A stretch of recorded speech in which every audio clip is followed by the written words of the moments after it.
이번 시간에는 ESP32를 이용해서 모터랑 모터 드라이브에 대해서 알아보겠습니다. 우선 DC 모터가 뭐고 TT 모터가 무엇인지, 그리고 모터 드라이브가 어떤 역할을 하는지, 그리고 나중에 회로도를 구성할 때 우리가 어떤 주의할 점이 있는지, 그리고 이를 토대로 실습을 진행하며 강의를 마치겠습니다. 우선 DC 모터는 PWM 신호를 이용을 해서 속도랑 회전 방향을 제어할 수 있는 모터입니다.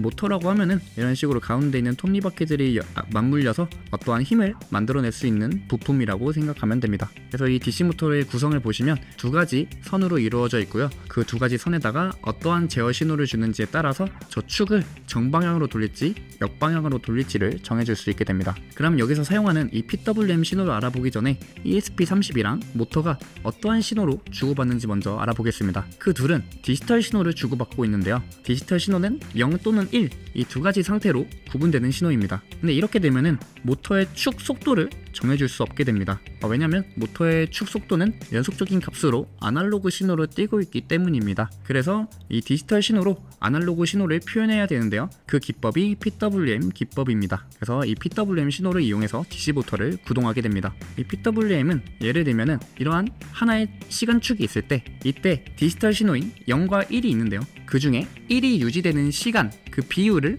아날로그 신호로 대체해서 표현하는 겁니다. 그래서 예를 들면은 지금 이렇게 하나의 시간축이 있을 때 여기서 4분의 1만큼이 1이 유지가 되면은 아날로그 표현이 0부터 255까지 있을 때 그 중에 4분의 1 값인 64라는 걸로 치환해서 값을 나타낼 수 있게 됩니다. 그러니까 즉 이러한 디지털 신호를 이용해서 아날로그 신호를 표현할 수 있는 기법인 겁니다. 그래서 이 밑에 보시면 이런 식으로 1이 100%가 유지가 되면은 아날로그 신호 최대값을 255라고 할 때 이거를 255 값 그대로 사용할 수 있게 됩니다. 이러한 DC 모터를 이용을 해서 이제 DC 모터의 축과 바퀴를 연결해서 이런 식으로 자동차 바퀴처럼 만들어 놓은 거를 기어드 모터 혹은 TT 모터라고 말을 합니다. 그래서 여기 안쪽에다가 DC 모터를 넣고 구성도를 보시면 DC 모터에 두 가지 선 있는 것처럼 이 TT 모터도 두 가지 선이 있고 거기에 어떠한 제어 신호를 주는지에 따라서 이 바퀴를 앞으로 굴릴지 혹은 뒤로 굴릴지 혹은 속도를 어떻게 할지 이런 것들을 넣어줄 수 있게 됩니다. 이렇게 모터들을 구동할 때는 또 필요한 게 있는데요. 모터 드라이버가 필요하게 됩니다. 이는 기존에 모터에 전력을 넣어주는 ESP32가 전력이 부족하기 때문에 문제가 발생하는 건데요. 그래서 충분한 전력을 넣어주기 위해서 모터 드라이버를 사용한다 라고 생각을 해주시면 됩니다. 그래서 이를 요약해 봤을 때 ESP32에서 모터 드라이버로 제어 신호를 보내고요. 이 모터 드라이버가 그 제어 신호를 받고 모터에 충분한 전력을 넣어주면서 추가적으로 제어 신호도 보내는 구조라 생각을 해주면 됩니다. 그러면 모터 드라이버가 어떻게 구성이 되어 있는지 한번 살펴보겠습니다. 우선 모터 드라이버의 상단부를 보시면 전원부와 제어부가 있는데요. 이 부분을 봤을 때 가운데 있는 전원부 VCC랑 GND 이거를 기준으로 양쪽에 신호부가 있습니다. 그래서 이 신호부를 한번 살펴보시면 앞쪽에 첨자가 왼쪽에 있는 거는 A로 시작을 하고요. 그리고 오른쪽에 있는 신호부는 B로 시작을 하게 됩니다. 이는 예시로 들 때 각각 왼쪽 바퀴랑 오른쪽 바퀴라고 생각을 하겠습니다. 그러면 그 중에 제가 왼쪽 바퀴인 A 첨자로 시작하는 걸 한번 살펴보겠습니다. 그러면 왼쪽 바퀴에 그 뒤에 보시면 IA라고 되어 있는데요. 이거는 in A라고 생각을 해주시면 됩니다. 그래서 이 제어핀은 왼쪽 바퀴를 앞으로 돌리는 제어핀이고요. 이 두 번째 있는 거는 왼쪽 바퀴를 뒤로 돌리는 제어핀이 됩니다. 그래서 이 제어핀에다가 어떠한 구조를 주는지에 따라서 왼쪽 바퀴를 정지시킬지 혹은 앞으로 굴릴지 혹은 뒤로 굴릴지 이런 것들을 정해줄 수 있게 됩니다. 그리고 이 모터 드라이버는 모터에 충분한 전력을 주기 위해서 지금은 6V 전원을 주기 위해서 1.5V짜리 배터리 4개를 넣어주게 될 거고요. 그리고 나중에 회로도를 구성할 때 주의해야 될 점은 ESP32랑 통신을 하기 때문에 같은 공통 접지를 두고 회로도를 구성해야 된다는 점, 이런 거 생각해 주시면 되겠습니다. 그래서 이렇게 토대로 밑에 보시는 이 출력 단자 이 부분을 토대로 TT 모터에 최종적인 제어 입력을 준다고 생각해 주시면 됩니다. 그래서 왼쪽에는 OA라고 되어 있는데요. 이거는 Out A라고 해서 왼쪽 바퀴에 출력을 넣어준다 라고 생각을 해주면 됩니다.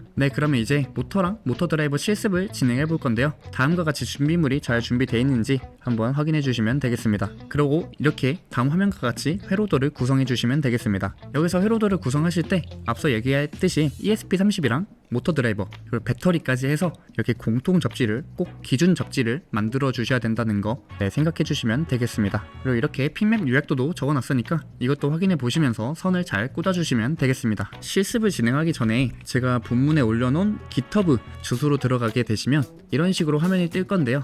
여기서 우리는 모터에 대해서 배우고 있으니까 모터 파일로 들어가게 되면 코드 폴더랑 리드미 폴더가 이렇게 있습니다. 여기서 리드미 폴더를 보시면 앞서 제가 얘기했던 내용들이 이런 식으로 잘 정리가 되어 있으니까 한번 확인해 보시면 되겠고요. 그리고 위쪽에 다시 올라가셔서 왼쪽에 코드 폴더 여기로 들어가시면 저희가 사용해야 될 램마다 이렇게 코드가 정리가 되어 있습니다. 여기 있는 코드들을 복사해서 토니에 복사하셔가지고 실습을 따라 진행하시면 되겠습니다. 첫 번째 실습부터 진행을 해보겠습니다. 첫 번째 실습은 우선 모터를 앞으로 굴렸다가 정지시키고 뒤로 굴렸다가 정지시키는 실습입니다. 맨 위에 보시면 우선 핀 설정을 위해서 핀 라이브러리랑 PWM 기법을 위해서 PWM 라이브러리를 불러왔고요. 이러한 코드들을 이용해서 IA라는 변수에 PWM 신호를 저장해 두었습니다. 그래서 이 IA를 이용해서 PWM 함수 중에 duty 라는 함수에 뒤에 숫자 스피드를 넣을 건데요. 이렇게 스피드를 넣음으로써 속도 조절을 해줄 수 있습니다. 그래서 이를 이용해서 세 가지 함수를 만들었는데요. 정지시키고 앞으로 굴리고 그리고 뒤로 굴리는 이러한 세 가지 함수를 이용해서 이제 밑에 있는 메인 함수 이 while true 문 밑에 각각의 forward, stop, reverse, stop 이렇게 사용을 해서 각각의 속도를 지정해주고 이걸 이용해서 앞으로 굴렸다 뒤로 굴렸다 정지시키는 이러한 코드 실습을 진행을 해보겠습니다. 해당 코드를 진행을 해보시면 모터가 앞으로 움직이는 걸 3초 동안 유지하고 그리고 1초간 멈춰 있고 뒤로 굴리는 걸 3초 동안 유지하고 그리고 멈추는 걸 1초 동안 유지하는 모습을 볼 수 있습니다. 네, 그러면 바로 두 번째 실습 들어가겠습니다. 두 번째 실습도 위에는 구조가 똑같고요. 그리고 밑에 보시면 이제 PWM을 이용해서 forward 함수를 만들었고 여기다가 우리가 스피드를 어떻게 넣는지에 따라서 속도를 세 가지 단계로 구별하는 실습입니다. 그래서 이렇게 이 코드를 실습을 진행을 해보시면 앞으로 가는 속도가 3초 동안 유지됐다가 점점 빨라지는 코드가 진행이 됩니다. 그리고 이거를 계속 반복을 하는 구조가 되겠죠. 근데 이렇게 실습 2번을 해보시면 여기 가운데 있는 forward에 원래 숫자 600으로 시작을 했는데 이게 200이나